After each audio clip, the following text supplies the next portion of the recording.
Très bien. Donc, merci beaucoup aux organisateurs de m'avoir sollicité pour participer à cette table ronde.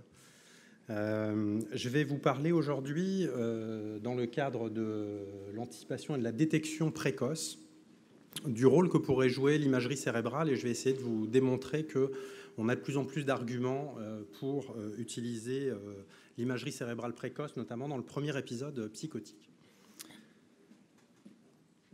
Alors, je vais suivre le plan suivant, c'est-à-dire je vais rappeler très rapidement, je vais donner quelques définitions, rappeler très rapidement le contexte épidémiologique, présenter également le rôle que pourrait jouer l'imagerie cérébrale dans ce contexte, et puis avancer un rationnel point par point des avantages qu'on pourrait tirer d'une imagerie systématique dans ce contexte.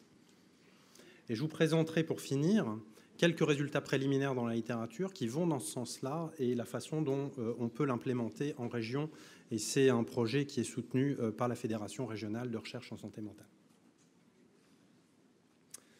Alors, l'épidémiologie, elle a été répétée à de nombreuses reprises. Vous savez qu'à l'horizon 2020, on estime qu'une personne sur 4 présentera un trouble mental, quel qu'il soit. Et ce qui est important de retenir, c'est que ça cible en particulier les 10-18 ans. C'est-à-dire que c'est dans cette tranche d'âge que ça va occuper le premier rang de la morbidité. Donc c'est vraiment les sujets jeunes qui sont les plus vulnérables ici. En ce qui concerne le topo que je vais faire, je vais me focaliser sur la question de la schizophrénie, ou plus précisément du premier épisode psychotique, qui n'est pas synonyme de schizophrénie, mais une des évolutions possibles de cet épisode pourrait être la schizophrénie. C'est 1% de la population, 0,7 à 1% pour être précis au niveau mondial. Ça veut dire que dans les Hauts-de-France, c'est au moins 1600 nouveaux cas par an qui sont atteints de cette pathologie. Le souci, c'est qu'on n'a pas de biomarqueurs fiables pour ce trouble, c'est-à-dire que ça concerne la psychiatrie en général. On est une discipline principalement clinique. Et le problème auquel on est confronté, c'est que on verra que le premier épisode psychotique peut avoir plusieurs évolutions possibles et qu'on est parfois embêté pour proposer des prises en charge adaptées d'emblée. Alors, dans la littérature, ce qu'on sait, c'est que le principal facteur pronostic, c'est ce qu'on appelle la durée de psychose non traitée, la duration of untreated psychosis. Cette durée de psychose non traitée, elle est extrêmement longue, anormalement longue. On estime en moyenne, aujourd'hui en France, elle est de 2 ans, entre la manifestation des premiers symptômes cliniques et la prise en charge d'un traitement adapté. Alors, c'est lié à plusieurs choses. C'est lié, bien sûr, au fait que les premiers symptômes vont souvent ne correspondent pas au diagnostic complet. Ils peuvent être négligés, ça peut faire peur. Il va y avoir un retard à la prise en charge généralement initiée, mais 2 ans, on est clairement au-delà de ce qui est raisonnablement acceptable. On évoquait souvent l'exemple de l'urgence cérébrale que constitue le premier épisode. Si vous avez une urgence avec votre voiture, si elle tombe en panne, vous êtes dépanné dans la journée, même peut-être dans l'heure. Si votre cerveau tombe en panne, il faut attendre 2 ans. Donc, c'est clairement pas acceptable. Donc aujourd'hui, il y a toute une réflexion de la discipline sur qu'est-ce qu'on peut faire, qu'est-ce qu'on peut mettre en place pour agir plus vite et mieux. Et il y a notamment concernant la prise de traitement, alors je prends l'exemple du traitement antipsychotique, mais en fait la ligne de traitement est beaucoup plus complexe que ça. Il n'y a pas de consensus aujourd'hui, par exemple, sur la durée de ce traitement. Vous allez avoir des recommandations qui vous disent 1 an, d'autres 2 ans. En fait, souvent, il y a une appréciation clinique qui se surajoute à ça, qui est liée aussi à la réponse au traitement, qui va faire que le clinicien va s'ajuster au patient, ce qui est une bonne chose, mais ce qui pose encore une fois problème parce qu'on manque de précision dans ce qu'on propose à ces patients. Or, aujourd'hui, on a un certain nombre d'arguments pour penser que l'imagerie pourrait nous apporter une aide, à la fois dans la démarche diagnostique, mais également dans le choix thérapeutique et dans l'accompagnement de notre démarche clinique. Je vais vous donner quelques exemples de publications qui vont dans ce sens-là. Premièrement, qu'est-ce qu'on peut attendre d'une imagerie cérébrale dans le premier épisode? Vous avez ici représenté sur ces images d'IRM 2 types de réseaux. Donc vous avez le réseau présenté en rose et le réseau présenté en vert, qui sont les résultats en fait, d'une méta-analyse qui a été publiée il y a quelques années par Radua et collaborateurs dans le premier épisode. Donc c'est une méta-analyse qui regroupe des milliers de patients et qui montre que dès le premier épisode, on peut mettre en évidence sur des IRM extrêmement simples à réaliser, donc pondérés en T1, l'IRM classique qu'on peut faire sur toutes les machines, on peut mettre en évidence des anomalies sur le réseau frontolimbique, avec toutefois des différences, avec des régions qui vont présenter des altérations à la fois structurales et fonctionnelles. C'est le réseau en rose, qui est probablement le réseau princeps qui est altéré dans la pathologie, et puis des régions adjacentes, que vous voyez présentées en vert ici, qui probablement sont impliquées dans des mécanismes de compensation, puisqu'elles vont présenter une dissociation entre l'atrophie d'une part et la fonction qui va être beaucoup plus élevée qu'attendue. Donc on observe ça dès les premiers épisodes psychotiques. Ça n'a rien à voir avec ce qu'on peut observer en lien avec les symptômes. Vous avez ici, par exemple, représenté les cartographies fonctionnelles qu'on peut réaliser lors d'un épisode hallucinatoire. Vous voyez que ces cartographies, elles vont dépendre de la modalité hallucinatoire en elle-même, de l'expérience que va avoir le sujet, et elles sont indépendantes finalement de ces marqueurs qu'on appelle des marqueurs traits, c'est-à-dire qui sont liés aux troubles, alors que ces marqueurs-là sont des marqueurs état qui sont liés aux symptômes. Alors, ces anomalies frontolimbiques, elles sont présentes chez les patients qui présentent un premier épisode, mais elles sont aussi présentes chez les personnes qui présentent une vulnérabilité. C'est pour ça que je parle de marqueurs traits ici. Et ça, ce sont deux travaux qui ont marqué la discipline. Vous avez d'abord la publication de Meyer-Lindenberg en 2005 dans les Archives, et puis Esslinger ensuite dans Science, qui ont montré ces auteurs sur des populations différentes. Eh bien, ils ont montré, premièrement, alors c'était le travail de Meyer-Lindenberg, que chez des patients présentant un premier épisode ou une schizophrénie, on retrouvait une anomalie de connectivité dans ce réseau frontolimbique. Et cette anomalie de connectivité, elle était présente quelle que soit la difficulté cognitive de la tâche. C'est-à-dire qu'il y avait une absence de modulation de ce réseau par la difficulté cognitive. Ils étaient en difficulté tout le temps. Ils étaient tout le temps en surcharge cognitive.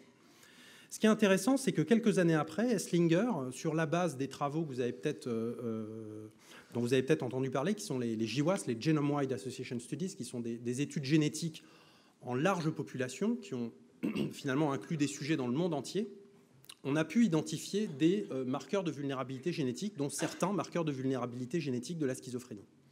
Et Esslinger, ce qu'il a fait, c'est qu'il a regardé en population générale comment se comportaient dans le même type de tâches des personnes qui présentaient cette vulnérabilité génétique. Et ce qui montre, en fait, c'est que selon la distribution génotypique, c'est-à-dire selon, en gros, le nombre d'allèles que va présenter le sujet de vulnérabilité, eh bien, on pouvait reproduire les résultats qui existaient dans la population de sujets malades. C'est-à-dire que cette disconnectivité frontolimbique, elle est présente y compris chez des patients qui ont une vulnérabilité génétique, mais qui ne sont pas malades.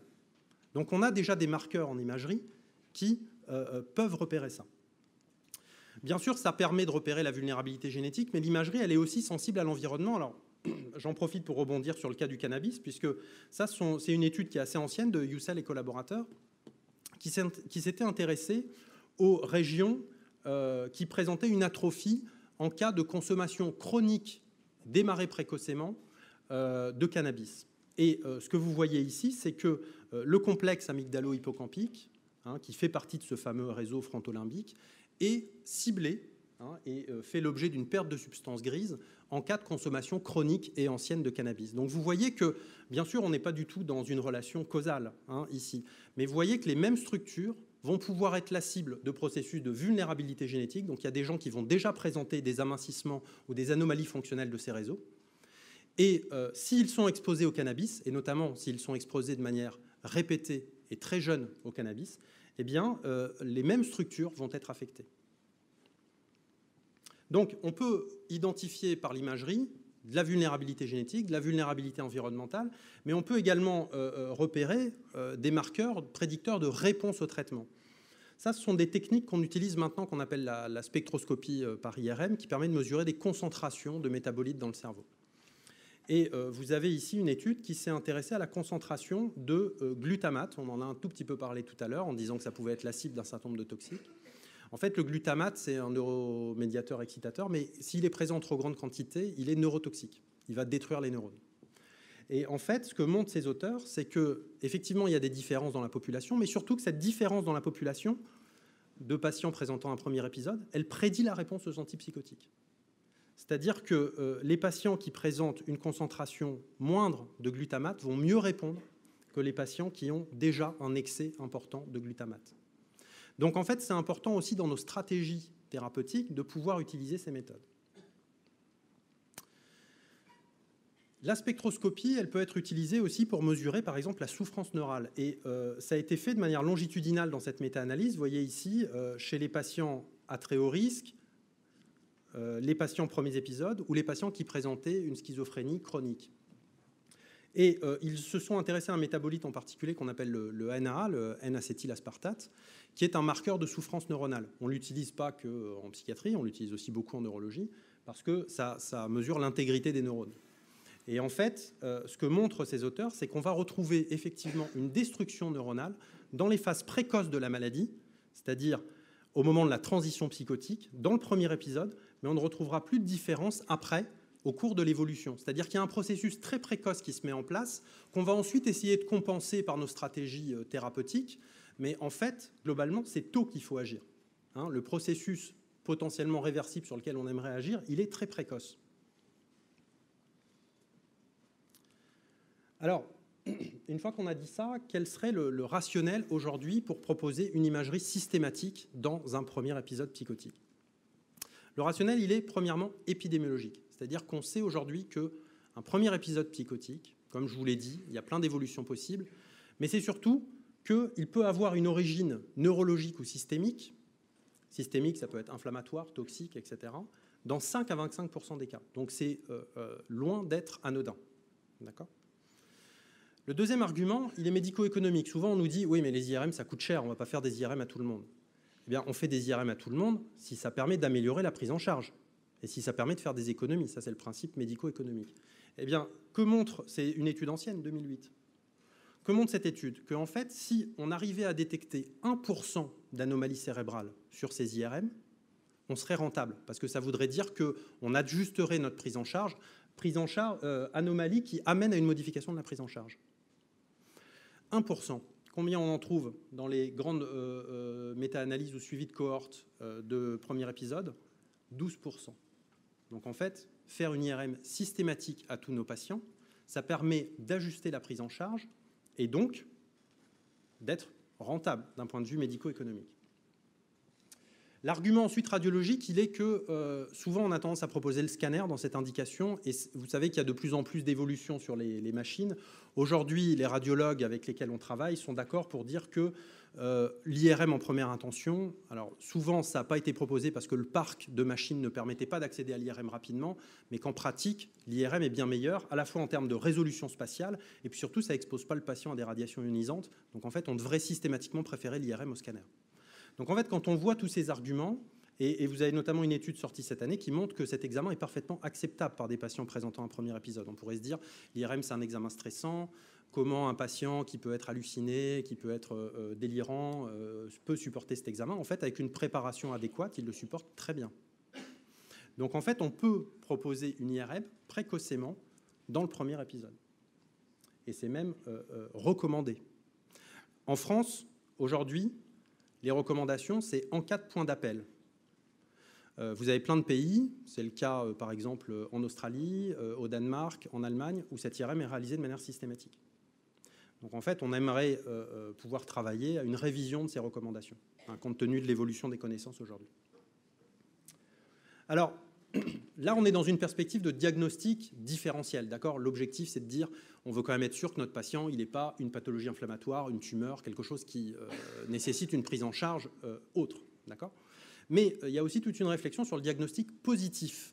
Les radiologues sont très intéressés en disant que probablement qu'ils ne regardent pas au bon endroit, qu'ils n'utilisent pas les bonnes séquences. Il y a toute une sémiologie radiologique psychiatrique qui n'existe pas aujourd'hui, qu'ils seraient intéressés à co-développer avec nous.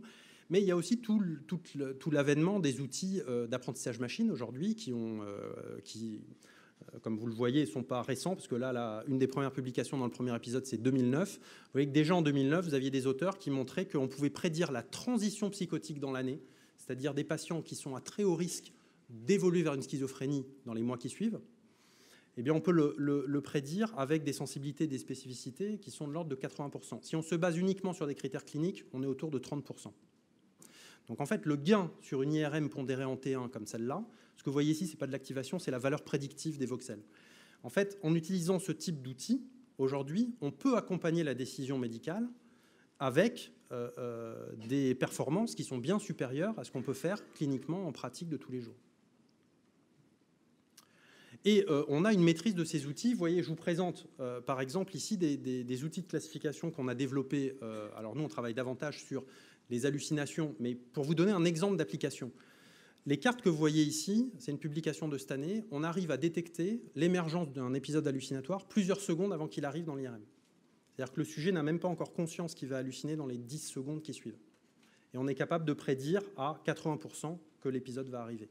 Donc en fait, ça ouvre un certain nombre de perspectives thérapeutiques, parce qu'après, savoir qu'il va halluciner ou pas 10 secondes avant, ça n'a aucun intérêt en soi. Là, c'est un exemple théorique. Mais ça ouvre des perspectives thérapeutiques, notamment tout ce qui est thérapie guidée par l'image, où en fait, on a besoin de gagner du temps. Plus on va pouvoir détecter précocement, plus on va pouvoir proposer des choses, et on aura le temps de proposer des choses pendant l'épisode. Donc en fait, on a des outils aujourd'hui de classification qui sont très performants et qui peuvent accompagner notre pratique, à la fois la démarche diagnostique, la démarche thérapeutique, comme je vous le présente ici. Et toujours, ça c'est une équipe française, c'est l'équivalent de ce que je vous présentais auparavant de Koutsoulléris. Une équipe française qui a montré que sur des IRM pondérés en T1, on pouvait prédire également avec globalement une prédiction qui est autour de 80%, pour par exemple ce classifier qui utilise la substance grise, donc vraiment des mesures qui sont réalisables sur n'importe quel IRM pondéré en T1. Mais surtout, ce qui est intéressant dans cette étude, qui est une étude française, c'est de montrer qu'en fait, on peut prédire de manière rétrospective également, c'est-à-dire que si on expose des patients premier épisode qui vont évoluer vers une schizophrénie versus des premiers épisodes qui évolueront vers un autre trouble, on maintient les performances de prédiction. C'est-à-dire qu'en fait, on est là, pour le coup, on est en face d'outils qui permettent de nous aider dans notre démarche thérapeutique. Est-ce que ce patient, on va le laisser sous antipsychotique? Est-ce qu'on va arrêter? Est-ce qu'on va switcher pour un thymorégulateur? Eh bien, ce type d'outil pourrait nous aider dans cette démarche. Alors, c'est quelque chose qu'on pense depuis un certain temps dans la région avec la fédération régionale. L'idée, c'est peut-être pas de se limiter à ce que peut nous apporter l'imagerie, bien sûr, mais c'est de pouvoir utiliser toute la richesse d'abord de nos évaluations cliniques, neuropsychologiques, l'anamnèse, bien sûr l'imagerie, et puis des variables biologiques qui existent aussi dans la littérature et qui pourraient, un petit peu sur le modèle, je prends souvent cet exemple parce que je trouve finalement il est assez parlant, la décision d'amniosynthèse. Aujourd'hui, on va utiliser plusieurs types de variables à différents niveaux. On va utiliser l'âge maternel, qui pourrait être considéré ici comme une variable clinique. On va utiliser la clarté nucale à l'échographie, c'est une variable d'imagerie.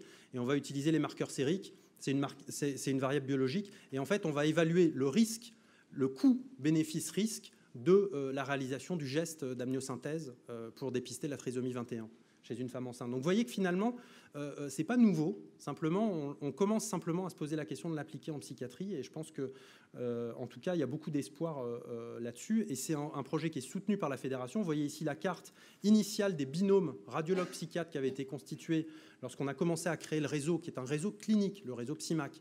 L'objectif, c'était de se dire, si un clinicien veut proposer une IRM à un patient qui présente un premier épisode, il faut qu'il puisse le proposer sur son secteur avec un correspondant radiologue et avec la même qualité en termes de séquence, en termes de choix de séquence, en termes de qualité d'image qu'ailleurs dans le département, dans la région.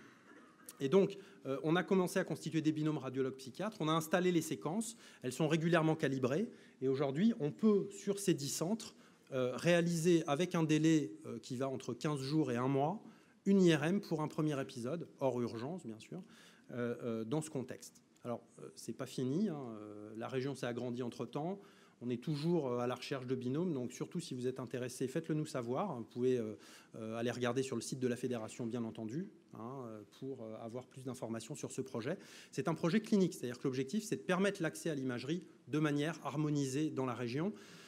Ce réseau permettra ensuite, une fois qu'il sera constitué, de réfléchir et de travailler à ces outils de prédiction que je vous présentais, mais qui relèvent là, alors pour le coup, de la recherche et qu'il faudra évaluer. Mais en tout cas, le réseau PSIMAC permet d'ores et déjà d'avoir une imagerie précoce et de qualité. Je vais m'arrêter là. Voilà, j'espère que vous serez convaincus de l'intérêt de l'imagerie en psychiatrie. Merci.